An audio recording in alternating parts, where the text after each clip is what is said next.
You're watching a Dwarf Fortress Advanced Basics video, brought to you by Paranoid Metroid. You may notice that the fortress featured in this video is not the same as in past productions. That's because during preliminary research to confirm the data in the script, were lizards killed everyone. Enjoy the new tutorial fortress, and remember, losing is fun. Hello again, people. It's been asked of me more than once now to cover farming, specifically for food. After some consideration, I think it's a perfect subject for advanced basics. Farming is one of the first things you learn to do, and is often included in First Fortress videos. And yet it has quite a bit to think about if you truly wish to master the industry. First, let's just build a farm. Pretty basic stuff, except that it already becomes complicated. You'll see what I mean. Pressing B brings up the build menu, then P will create a farm plot. Before placing the plot, you can move it with the arrow keys and resize it with U, H, K, and M. You may notice this warning here. Ignore this warning. It's basically a bug and appears whenever there isn't mud, even if there is soil. It doesn't stop you from placing the plot or growing any crops. Some warnings that will stop you are the red warning for needs soil or mud, indicating that you have neither, blocked, indicating that something is in the way of the entire plot, or disconnected, indicating that the plot has been split into separate sections, which is not allowed. So what's with the mentions of mud? Well, you can place a farm on a non-soil tile as long as you first cover it with mud.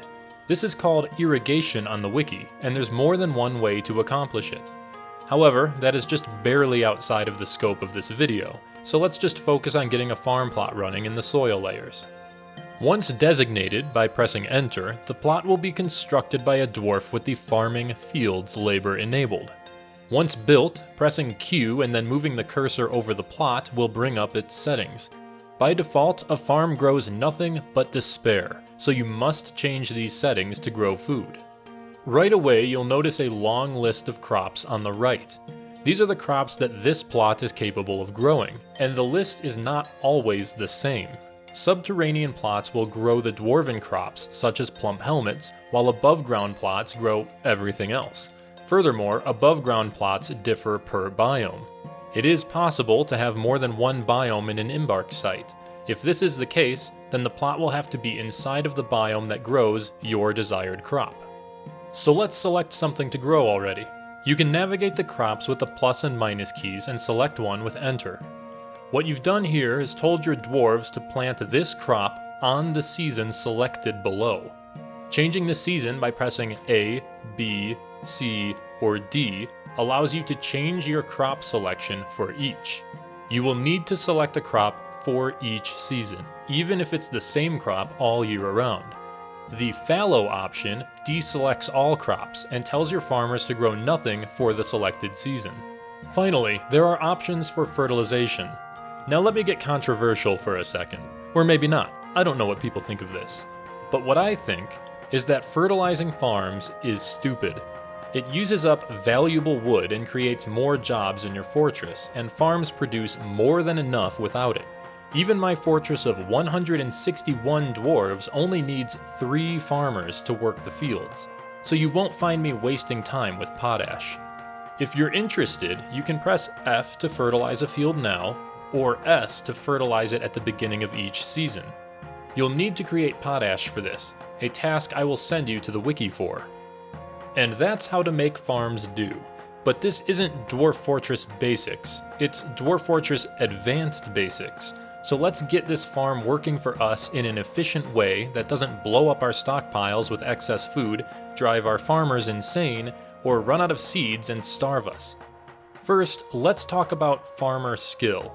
When a farm tile is harvested, it gives back a stack of plants. That stack can be from 1 to 6 before fertilization. A legendary farmer is capable of larger stacks than a novice and produces an average stack of just over 3 plants.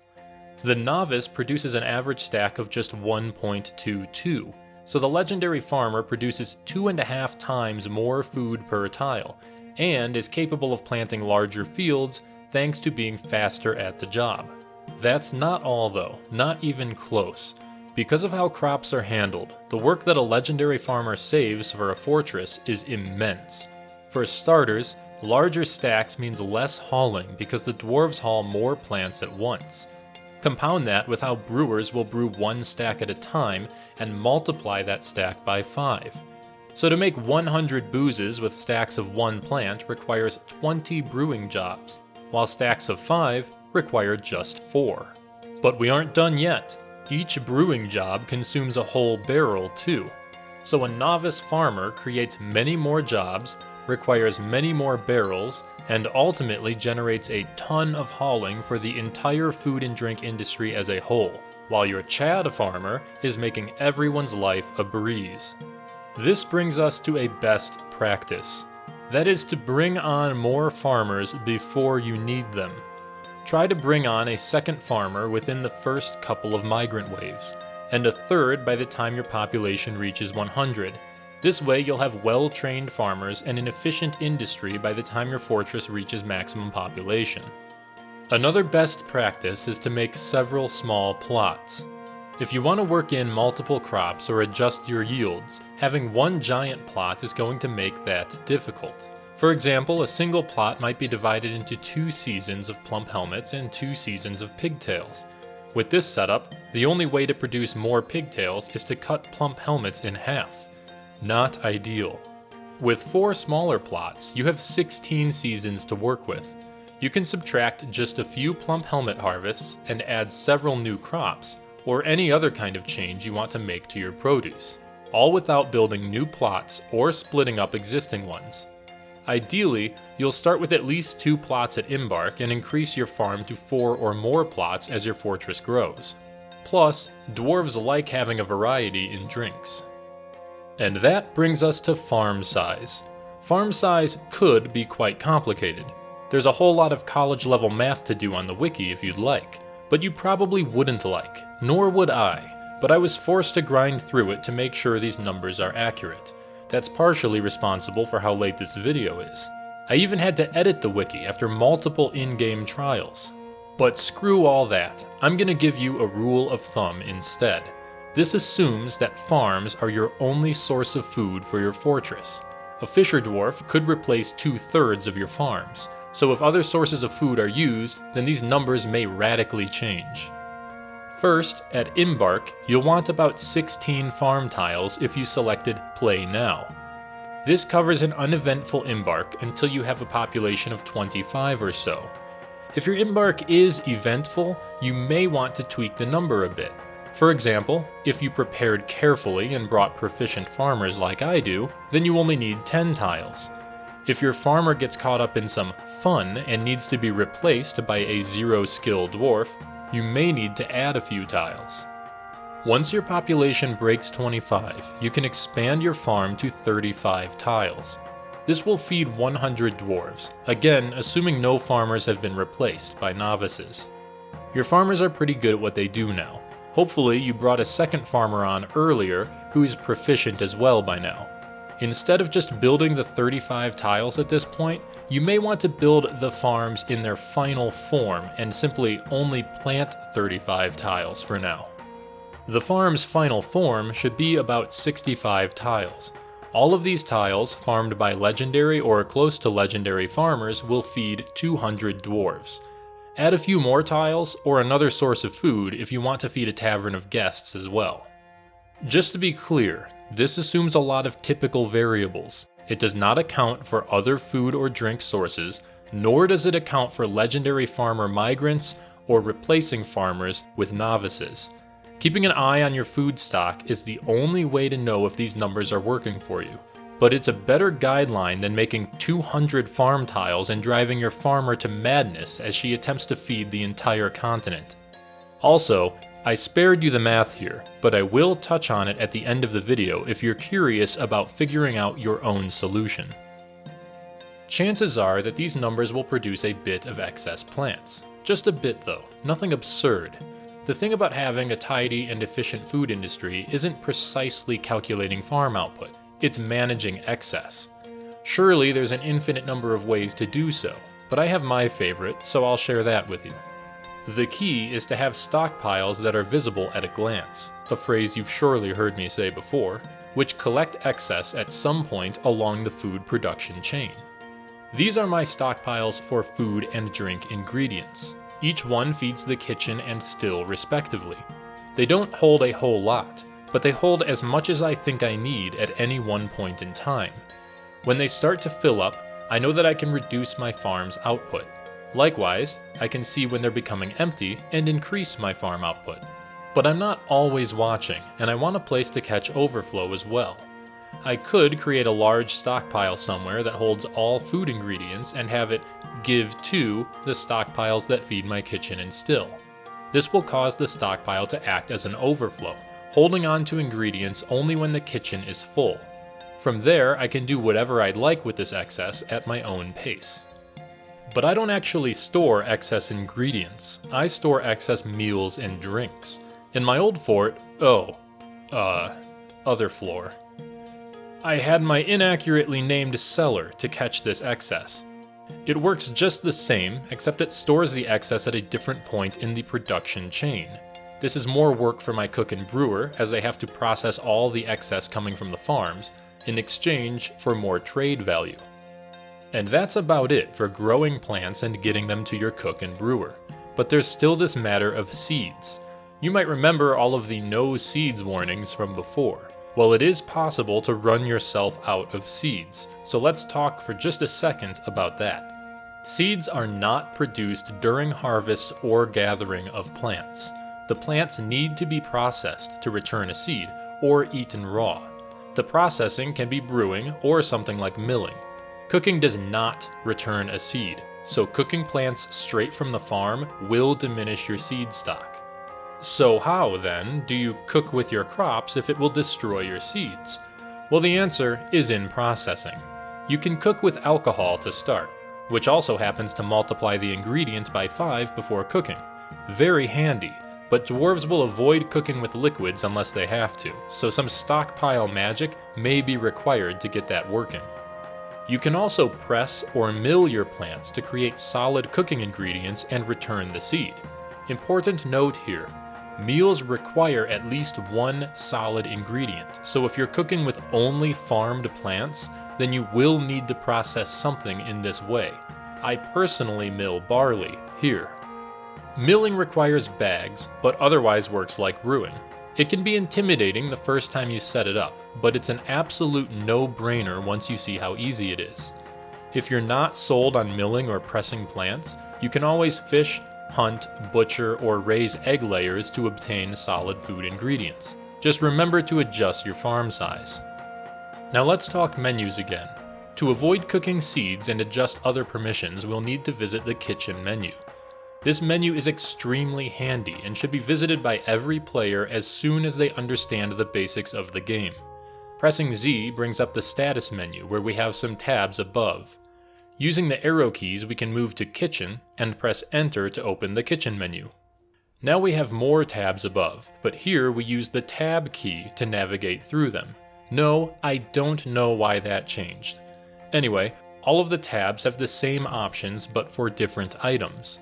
We start in the Vegetables, Fruits, and Leaves tab and can use the up and down arrow keys to select a plant. Then we can press C or B to control if it may be cooked or brewed. Remember that cooking these plants will not return a seed, so disallow that if you're farming that crop. Right at Embark, you should disallow cooking of plump helmets if you plan to farm them, as the chance of cooking all of them and running out of seeds is too great in the early months of a fort.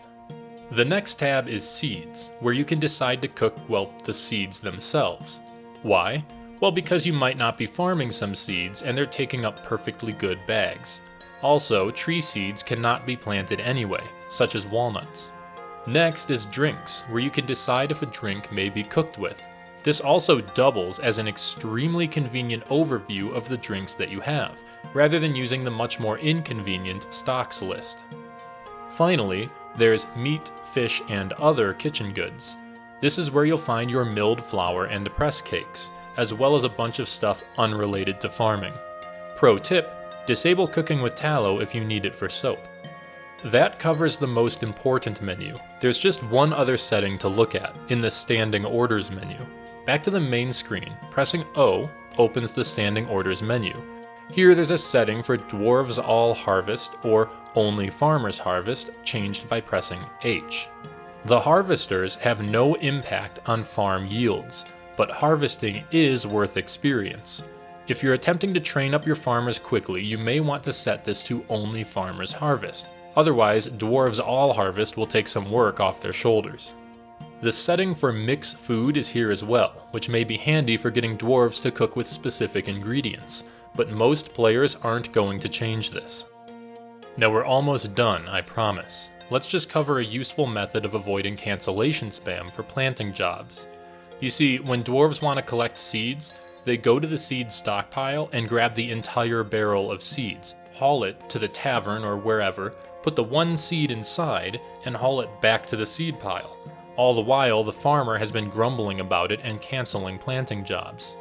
To avoid this, start by disabling barrels in your seed stockpiles, unless you combine all of your seeds into one small pile. A single bag holds 100 seeds, and there's a cap for 200 seeds per plant, so unless you're trying to squeeze them all into a couple of squares, you're wasting barrels. The second and more powerful trick is to make a feeder stockpile. This is an identical seed stockpile next to the regular one. I'll explain.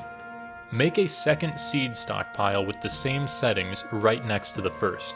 We'll call this the feeder stockpile. Now in the Q menu, highlight the first stockpile, which we'll call the farmer's stockpile. Press A so the farmer's stockpile takes from links only, then press T to take from and select the feeder stockpile. What this does is it creates one stockpile that haulers will bring seeds to. That's the feeder stockpile. Then the feeder stockpile will give those seeds to the farmer's stockpile. When a hauler comes back to grab the whole damn barrel or bag again, they won't take the barrel from the farmer's stockpile because it's set to take from links only, and he can happily continue working from that. Okay, last topic, I swear. Remember how I spared you the wiki math? Well, in case you are interested in running numbers for your own fort, I managed to reduce it down a bit for you. Here's how it works, described how I think makes sense. Each dwarf drinks 5 times and eats twice per season. Because drinks are multiplied by 5 when brewed, those only require 1 plant. Food is not multiplied, so that's 2 plants. In total, each dwarf needs 3 plants per season to be happy and healthy. One of them must be brewable. The vast majority of plants harvest 3 times per season, so that means 1 tile gives 3 harvests, and 1 dwarf requires 3 plants, so 1 tile per dwarf. Tidy. Except that it doesn't calculate stack sizes. Because a legendary +5 farmer plants an average stack of 3.13 as opposed to just 1, they can support 3 dwarves per tile with headroom. An accomplished farmer plants an average stack of 2.8, and so 2.8 dwarves are supported per tile. A novice only supports 1.22 dwarves per tile. The scale of how many dwarves are supported by a particular skill level is not linear, so maybe someone could chart all of the other values on the wiki. I'm certainly not listing them off here, this video is already too long. As far as fertilization goes, a fully fertilized plot will increase stack size by up to 4, with an average of 2. Now that does double the efficiency of a low-skill farmer, sure, so if you're in some kind of weird pinch, then it may solve your problem. As for me, and my 3 farmers feeding an entire fort without it, I have never wasted my time on potash. If you really love to fertilize farms, and disagree deeply with me, then grab your favorite cave spider silk sock, and fight me. And I think that covers everything regarding farming for food. It's really quite a large subject, and despite being among the first things you learn to do, can take a lot to master. Now that I think about it, farming in Dwarf Fortress is very realistic in the sense that it's not popular because it's easy. It's popular because it's efficient. If you want easy, raise chickens. They lay meals all day and don't even need to be watered. but if you want to accidentally solve world hunger, then farming is what you're looking for. I'll be here for the next one, whatever it is.